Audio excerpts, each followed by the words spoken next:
Glory be to God, oh Lord, for being my Savior, oh Lord. I put no one above you. Samuel, ọmọ Ọlọ́run, wo nǹkan ti ṣe o.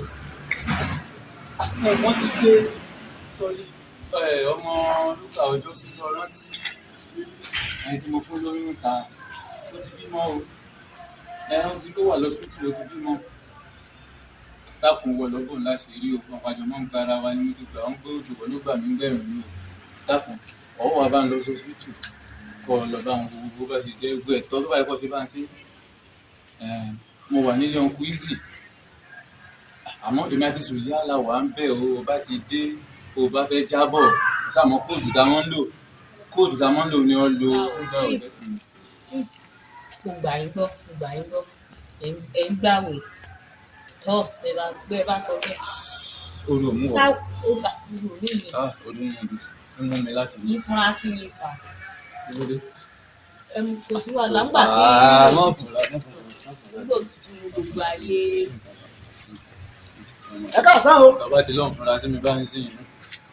Mi lọ́lọ́mọ rẹ̀. Ẹ káàsán o. Samuel. Babalomu. Ọmọ Ọlọ́run. Babalomu. Ilẹ̀ bóòlù.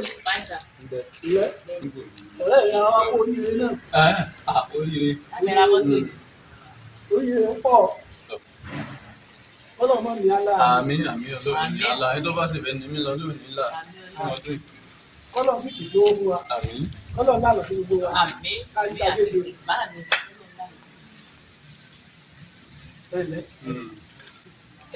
Dáná mi. Adáná mi tí Babalomu lè di òpá wọn ni adáná. Babalomu. Samueli nọ́ọ̀bẹ kóòdù bẹ́ẹ̀. Bẹ́ẹ̀. Bá a gbé ti ṣe ẹ fẹ́ gbé kọ́lí mi. Bẹ́ẹ̀. Bẹ́ẹ̀. Bẹ́ẹ̀. Kí ni? Kílẹ̀ ṣe fún wọn. Ó lè pẹ́ ògùn yẹn lórí yẹn. Kílẹ̀ ṣe fún wa.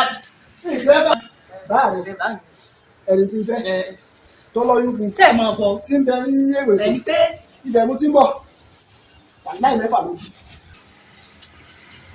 ẹ sọ oríire o.